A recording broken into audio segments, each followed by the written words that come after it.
র strength জোরো versus র strength সাসকে, who will win? তো এই কোশ্চেনটার অ্যান্সারটা কিন্তু খুবই সহজ, কিন্তু আমরা যদি এত সহজ করে বলি তাহলে আপনারা বুঝতে পারবেন না যে কোন ক্যারেক্টার আসলে কতটুকু পাওয়ারফুল। তো প্রথমে আমরা জোরোর পাওয়ার সম্পর্কে কিছুটা আইডিয়া নেব এবং তারপর সাসকের পাওয়ার সম্পর্কে কিছুটা আইডিয়া নেব।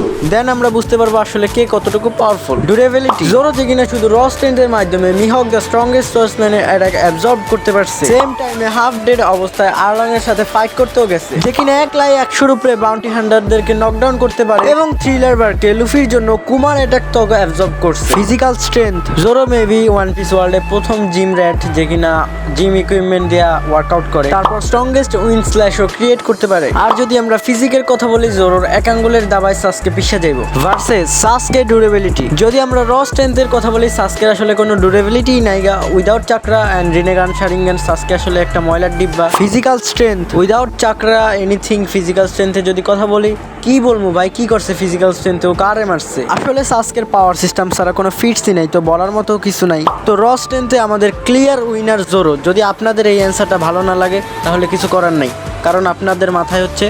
যাই হোক, যদি ভালো লাগে অবশ্যই কমেন্ট করে দিন।